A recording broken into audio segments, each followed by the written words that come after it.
Maybe somebody could tell me what contextualized planning is. We're live. We're We live, should be. okay. We should be Right live. ahead. Senator Kitchell, you had a question? Well, the slide we have uses the term contextualized planning. And I was just wondering if somebody would give us a, Nice. That's a nice word, yeah. yeah, well, it sounds good. I just wanted to know how that is, how to differentiate contextualized planning from other forms of planning. Do we have So some? it's just, sure. So it's just to put into context the planning that we're doing with all kinds of other plans that are being developed in other states, but then also within the policy environments at the federal and state, local levels. Do we think we're Go ahead. Yeah, she said we're good to live. continue? Sure. Go ahead. So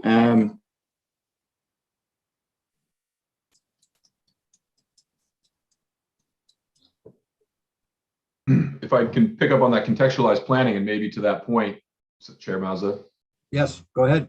during the break there, we were talking about sports, and it made me think of things like the University of Vermont men's hockey games, where it draws a ton of people to parking spots that are probably from all over the region. I can see people driving in from Newport and elsewhere to go see a hockey game.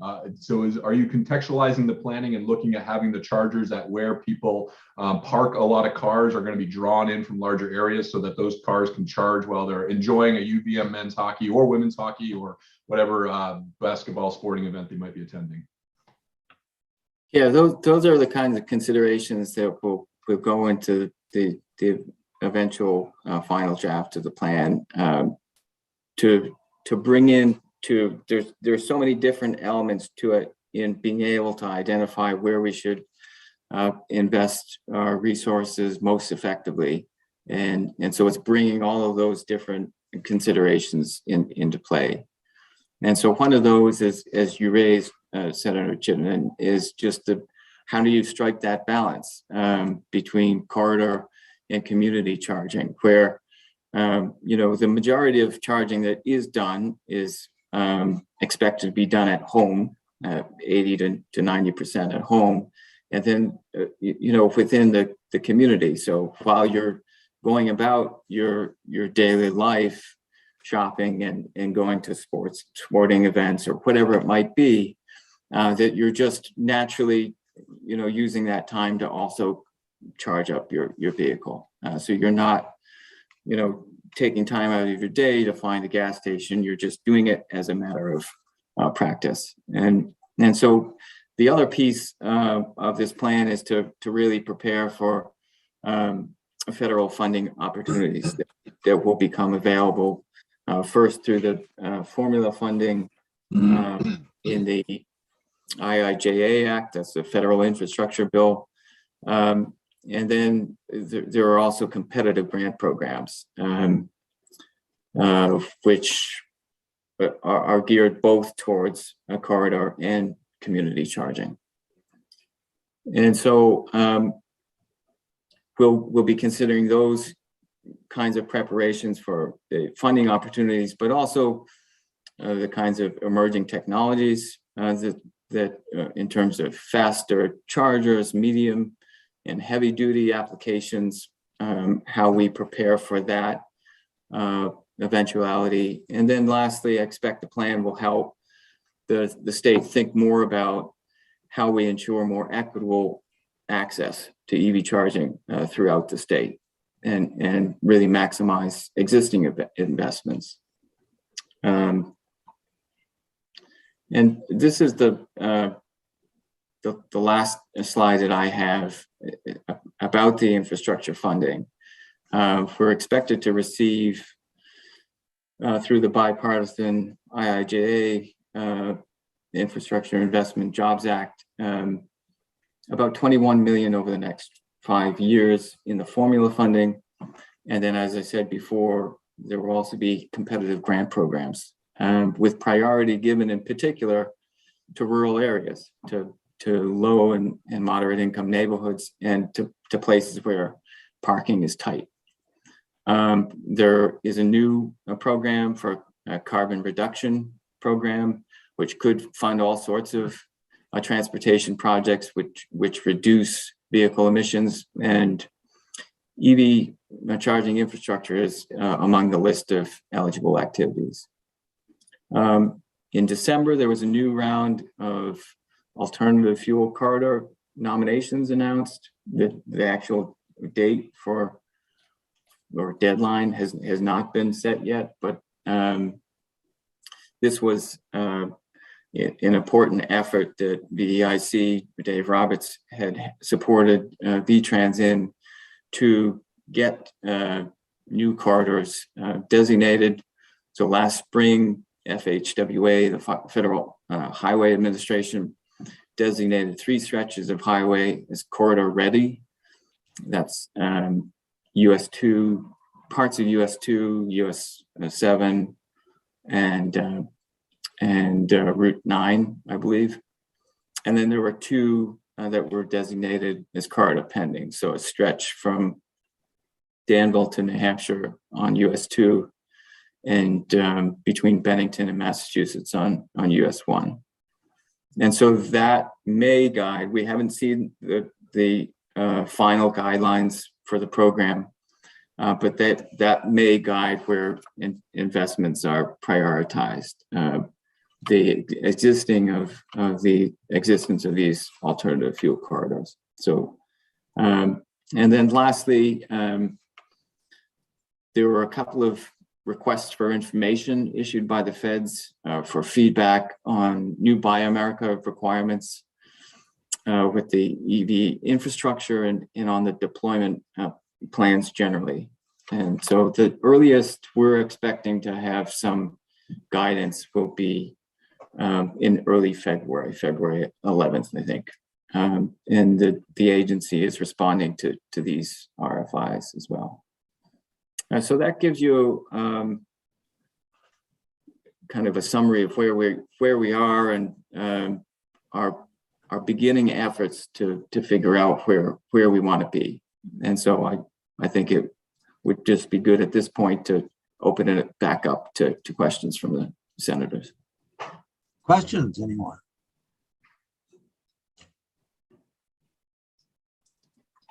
I guess I'll ask one if I may.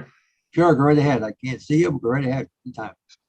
So I've heard that we're monitoring the adoption rate of the EV cars, and I think I heard in a presentation yesterday that we're looking at 2026 to hit that 15% mark, where we sort of arbitrary, not arbitrary, but a percentage before we start looking at taxation. How are we in their planning for this rollout? Are we tracking or pegging, or are we going to inform the legislature about the electric vehicle adoptions to either ramp up or ramp down the deployment of these things? I don't think we want to ramp down, but if we see a faster adoption rate, are we poised to monitor how many electric cars are purchased, and if we need to accelerate the deployment of these charging stations?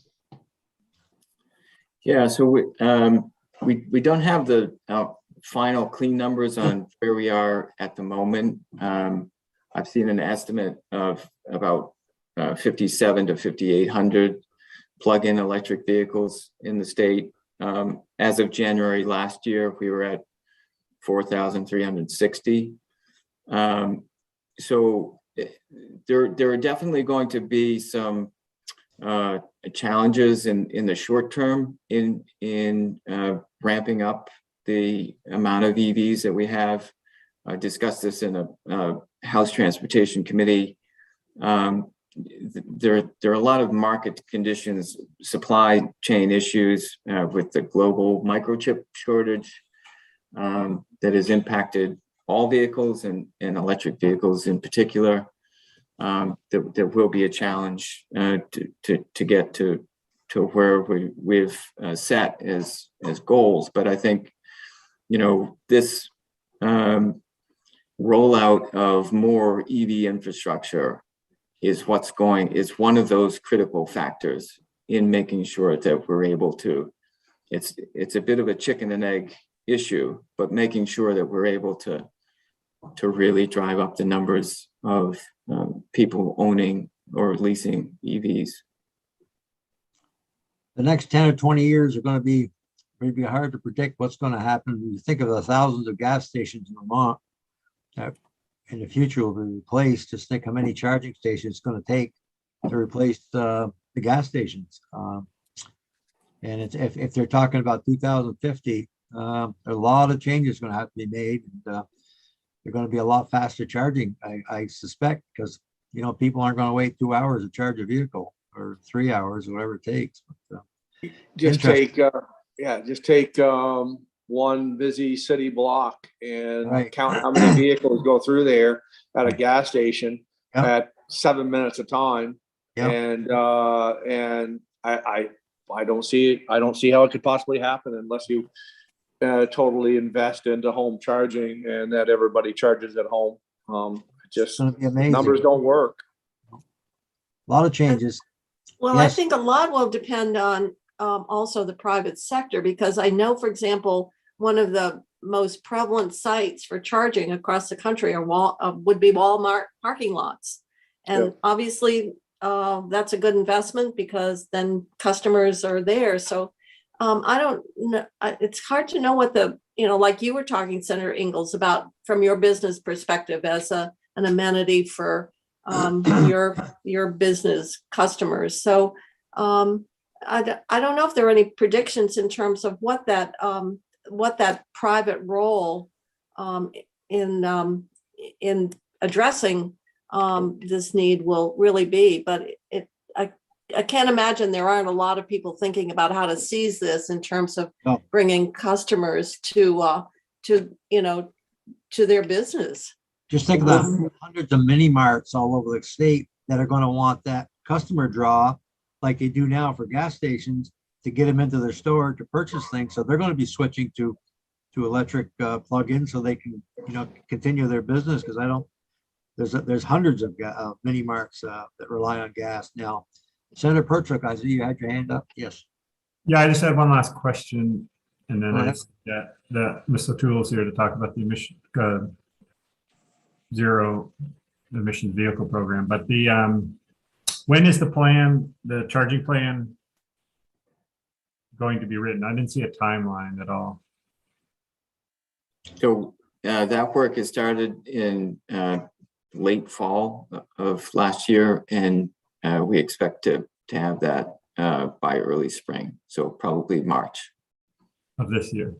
of this year. Yeah. Okay, thank you. Senator Chittenden.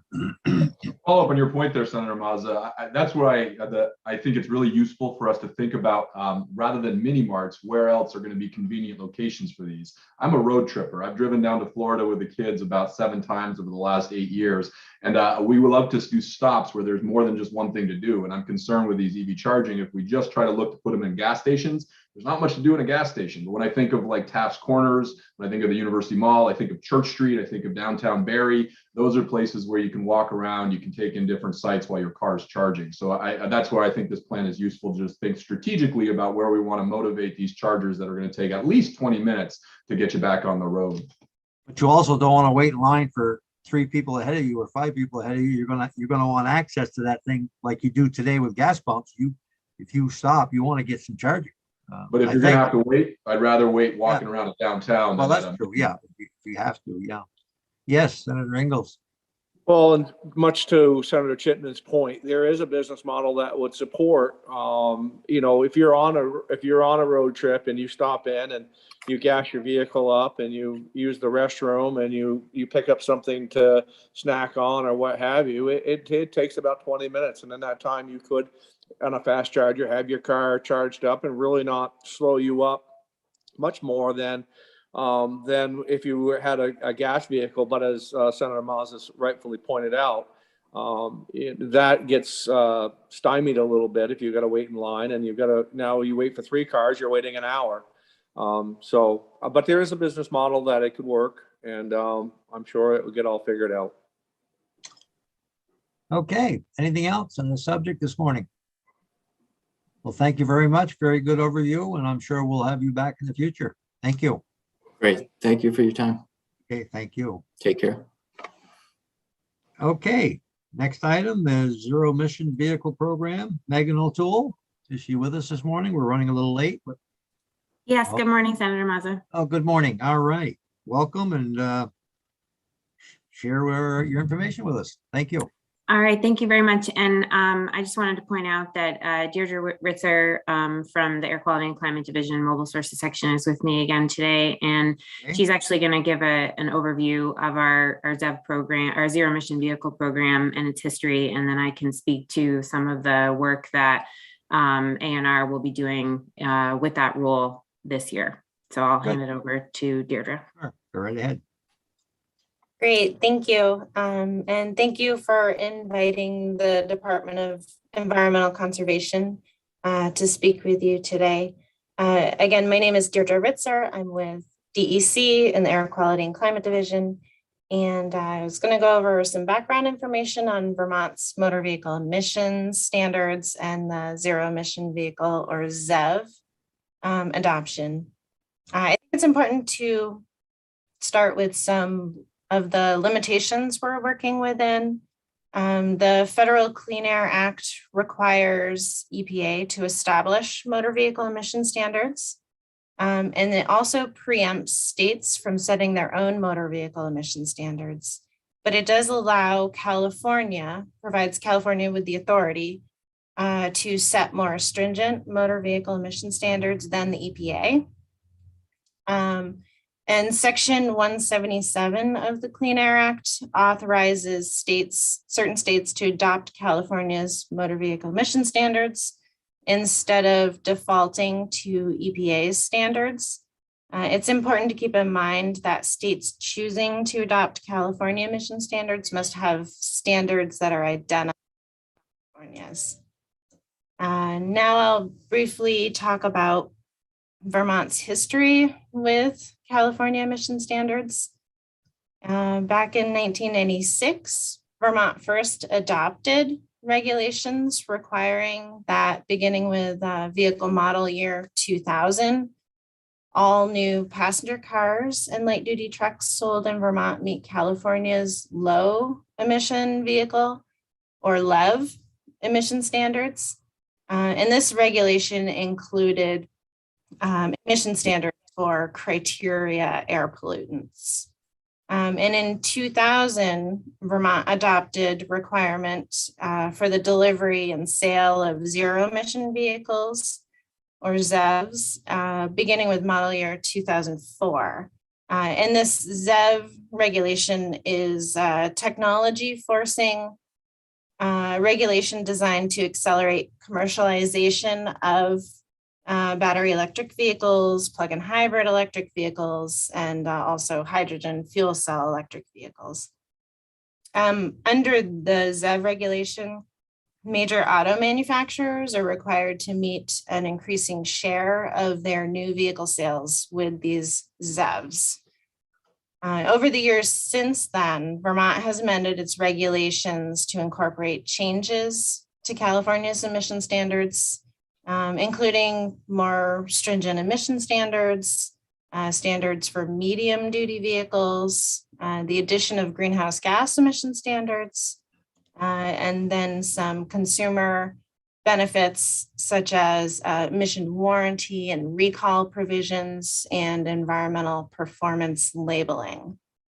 The current California motor vehicle emission standards adopted by Vermont, consisting of the LEV, the low emission regulation, with the emission standards for criteria pollutants and for greenhouse gases, as well as the ZEV regulation, which ensures ZEVs are, these zero emission vehicles, are delivered to Vermont.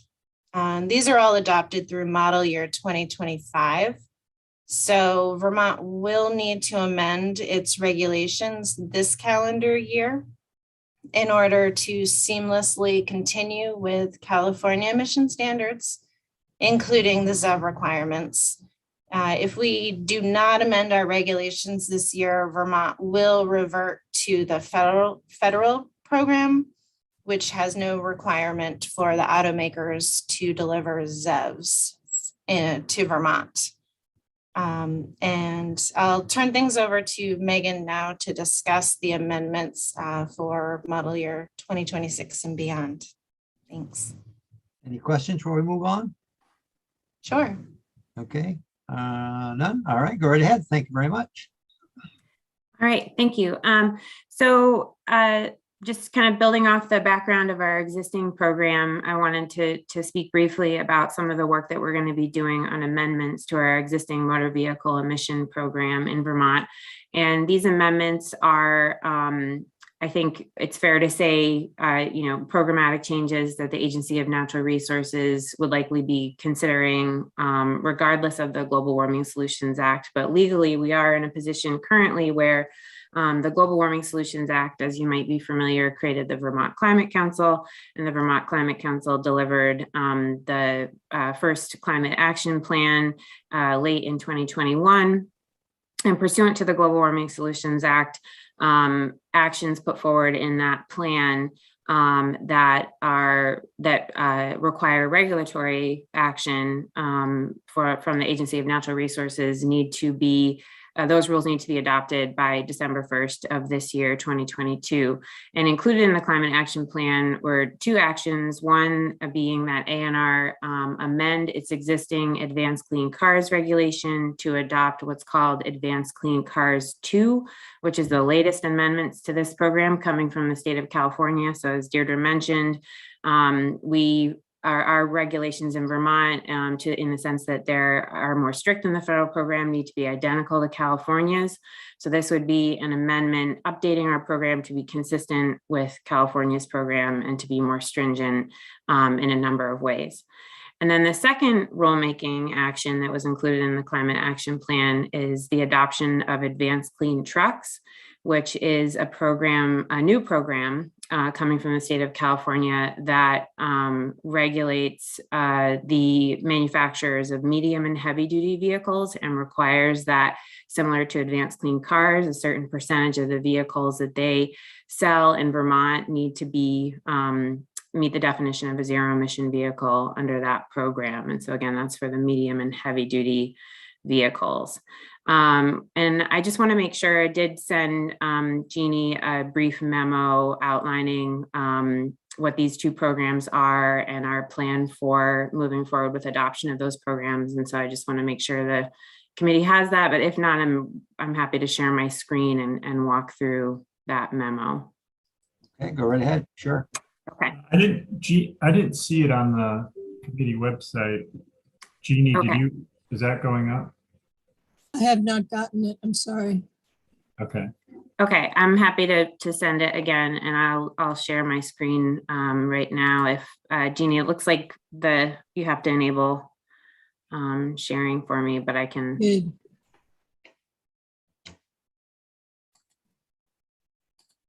Are you not seeing it?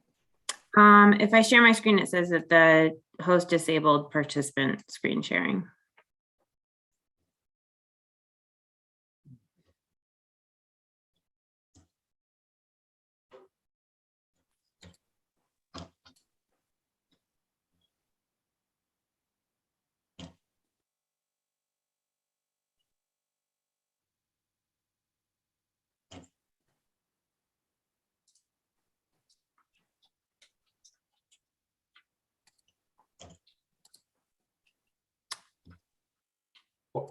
While we Okay. wait, When That- did you send me the memo, Megan? Okay, I see that I'm able to share now. So hopefully, Okay, yeah. did that yeah. work?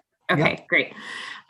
So I will send this again. Apologies that it didn't come through. So Advanced Clean Cars, as I mentioned, is an amendment to the existing Advanced Clean Cars program. And while, as Deirdre mentioned, Advanced Clean Cars is comprehensive in the sense that it covers our low emission vehicle program as well as our zero emission vehicle program. So it updates the standards related to criteria pollutant emissions from motor vehicles. And so that's things like nitrogen oxides and carbon monoxides and kind of your more traditional motor vehicle pollutants. And then it also covers the greenhouse gas emission standards for light duty vehicles. And then the zero emission vehicle component is becoming more strict in Advanced Clean Cars 2, and will be kind of ratcheting up and increasing to a requirement that auto manufacturers deliver 100% of their deliveries of light duty vehicles to Vermont will need to be electric vehicles by 2035. And so I'll scroll down and show this is the ramp up of that percentage requirement. So as Deirdre mentioned, our current program ends in model year 2025. So starting in model year 2026, that percentage will be, as currently proposed by California, 26%, and then slowly ratcheting up over the course of 9 years to 100% light duty. Megan, EVs. would you say now every vehicle that comes in is better than the last one? Are they making improvements every month or year with emissions?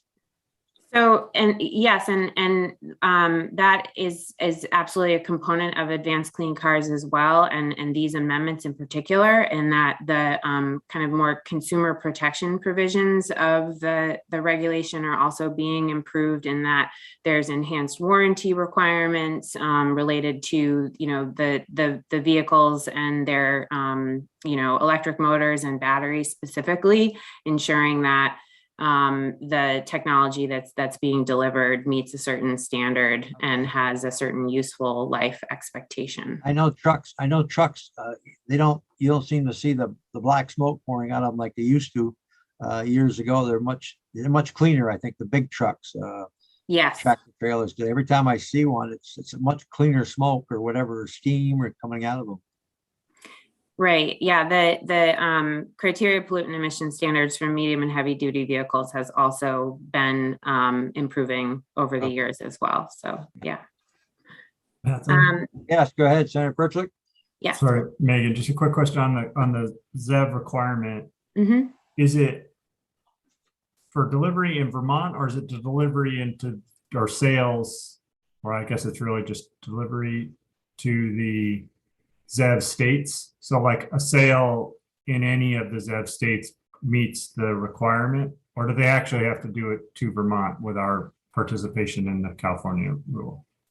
So the Advanced Clean Cars 2 regulation for light duty vehicles, the point of compliance, meaning that the point at which the auto manufacturer can get credit for the action of compliance, is delivering the vehicle for sale. So they don't need to actually ensure that the vehicle is placed in service and, for example, registered and being operated in the state of Vermont. They just need to deliver it to a dealership for sale.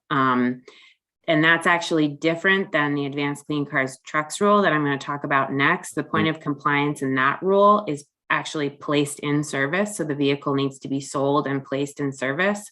And, from our perspective, we're more in favor of a regulatory structure where that's the point of compliance, because it motivates the auto manufacturers to be more supportive of dealers and fleet owners, in that, they don't get credit until the vehicle is sold. And so that gives them motivation to be more supportive of dealerships locally and in the state, to ensure that they have the resources and the tools that they need to actually sell the vehicle, and not just have it sit on the lot.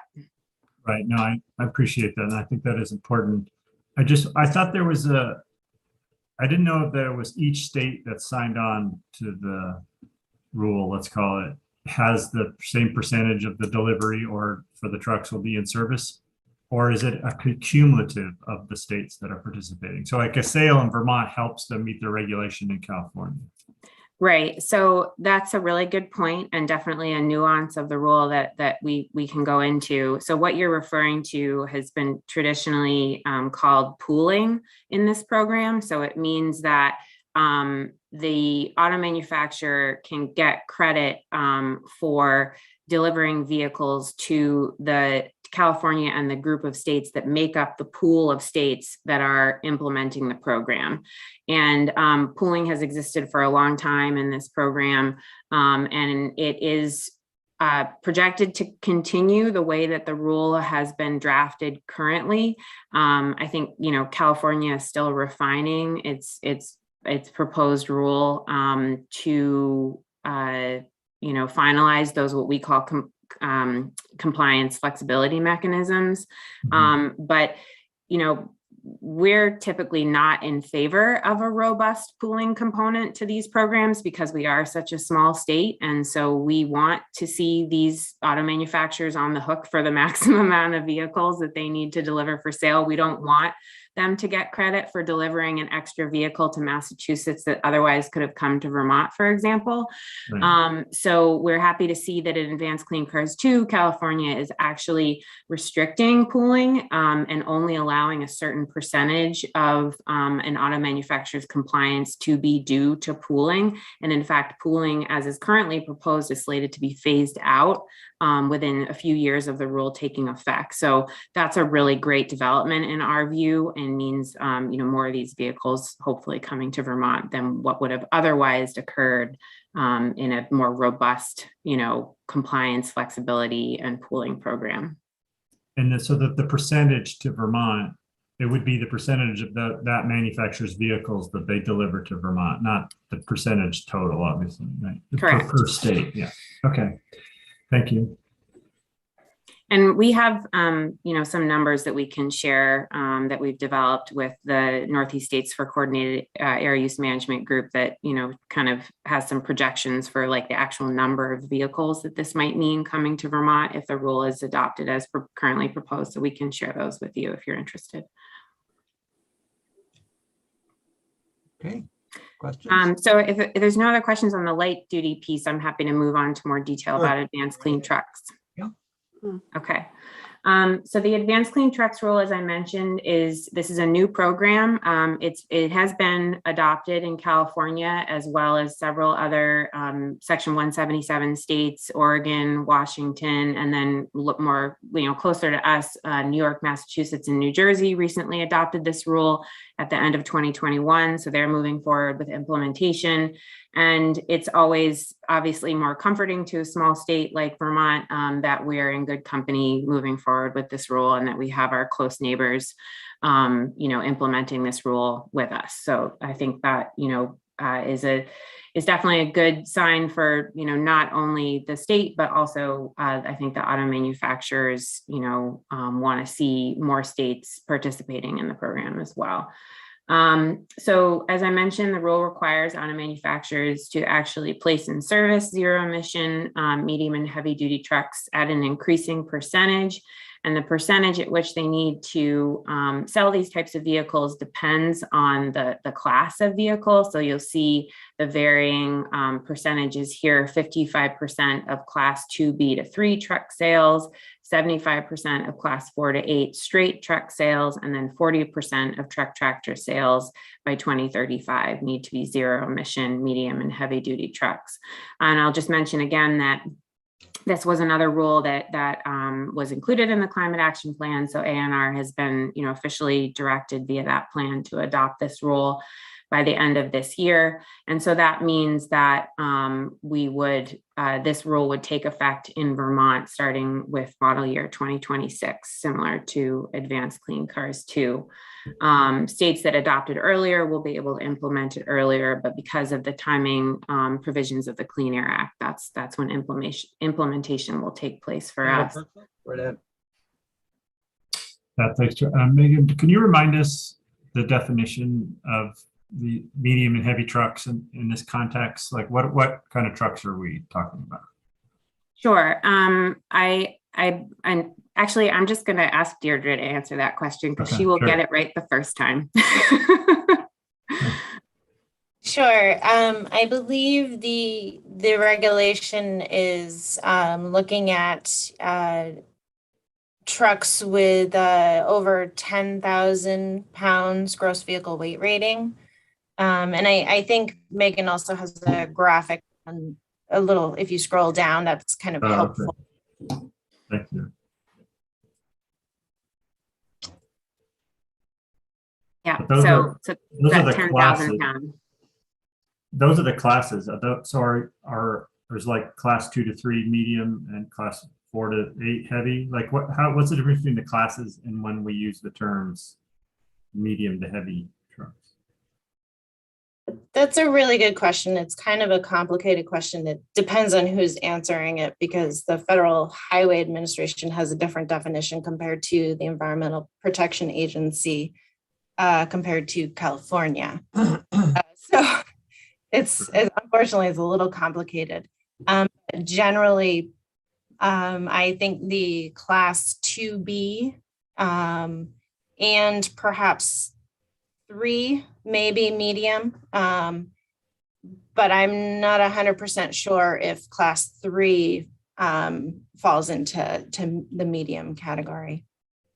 But it's generally, when we speak about it, light duty is 8,500 pounds or less gross vehicle weight rating. And that's generally 2A, up to 2A. So 2B is usually above the 10,000 to 14,000 gross vehicle weight rating, which is what we generally call medium duty. So above 14,000 pounds gross vehicle weight rating would be considered heavy duty. And as far as this regulation, everything over class 4 is heavy. So whether it's a UPS truck or a 16-wheeler, it's a heavy truck and would have to meet the increasing percentage of zero emission requirements, right? Starting all the way with class 2B to all the way up to class 8 is covered by this regulation. So 2B would include what I would call a large truck, but a truck that just Vermonters would be purchasing, more likely to be for work, but that's kind of within that range, or that's not correct? Yeah, I think so. So if you're thinking of like a Ford F-150, that doesn't fall into this category. Yeah, but a Ford F-350. But yes, as you get into the larger F-350, 450, 550, it's when you start to cross into this realm. Thank you. You're welcome. Okay. Yes, Senator Chittenden. So I think I need to see this memo, and I'm sorry I didn't get to read it, and I apologize if you did answer this question, but did I hear you say that if we with our adoptions of zero emissions vehicles, we have to conform to the California rules? So even if, for example, to Senator Perchik's line of questioning, Vermont didn't want 2Bs, F-350s to have to conform, we wouldn't have that option because of any guiding federal mandate? And I need to read the memo. I'm sorry if you did answer that. So we do have to, if we adopt California's program, the way that the Clean Air Act allows us to put in place a more strict program to regulate emissions from motor vehicles, our program will have to be identical to the state of California's. And that is how it, is currently in the program that Vermont is currently implementing with California.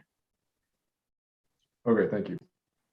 I would like to just mention that this is a regulation that is regulating the vehicle manufacturers. So it's just stating that, or requiring that the vehicle manufacturers deliver for sale and sell these vehicles in our state.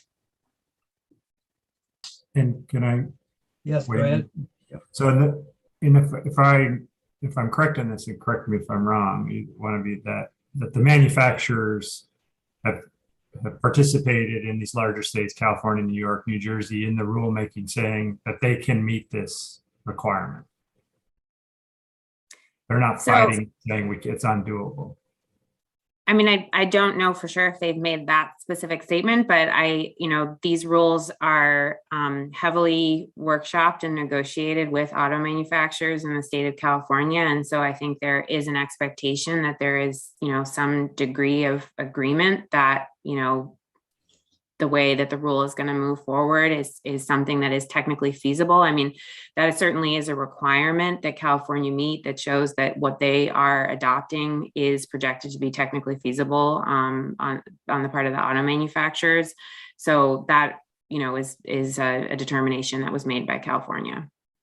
Right. So I think that's important.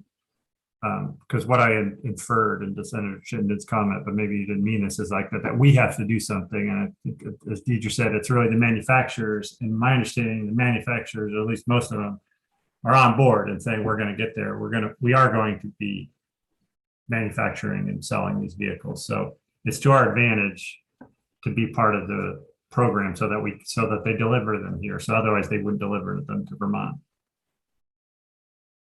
And I'll also just mention that, we're the state of Vermont, as I think this committee has heard about other times from VTrans and probably from ANR as well, is that we're in the midst of piloting deployment of a lot of these different types of medium and heavy duty electric vehicles, from public transit to school transit to also, commercial settings. We just funded a handful of projects, from waste haulers to electric line trucks, electric bucket trucks, things like that are all electric vehicle pilots. And so we're working towards demonstrating and the feasibility of these vehicles in Vermont currently.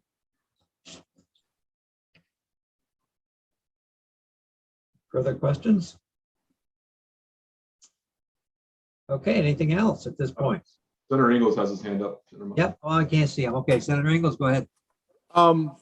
So we're talking about, we're getting into freight, we're getting into these heavy trucks, we're getting into bringing in supplies that are essential to Vermont and regulating all that. Are we talking about in that same line? Are we talking about regulating rail?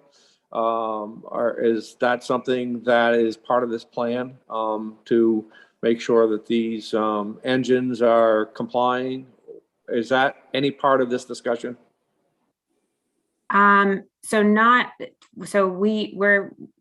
These rules only cover on-road vehicles, and I know that the railroad space is an area that is heavily preempted by federal law, and I definitely am not going to pretend to be an expert in that arena at all. I think VTrans likely could answer that question. We do, and Deirdre can speak more to this, we do have funding assistance programs related to rail in a very limited way. But we, don't have the ability to require that,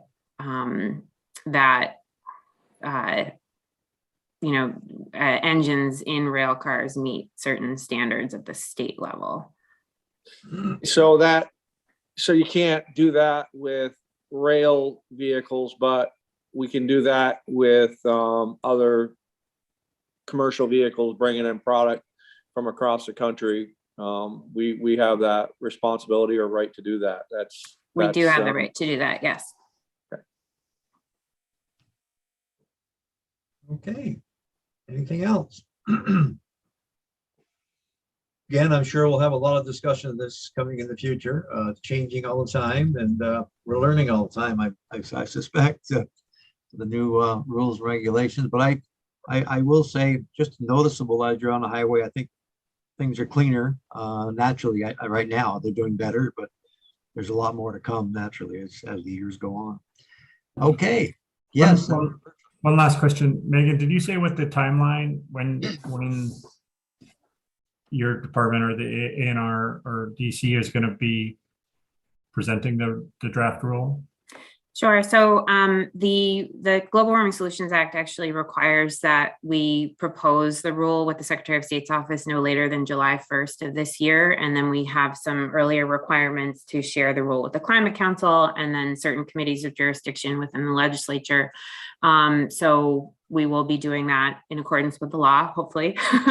And so that's our timeline is what's in the Global Warming Solutions Act. And we do hope to have the rule adopted, by the end of the year so that we can be in line with California's implementation timing in terms of their model years. Okay, thanks. Okay. Well, thank you very much for the good overview. And I think we'll, Jeannie, if you take us off and live, we'll have our break, and we'll be back on at 10:45.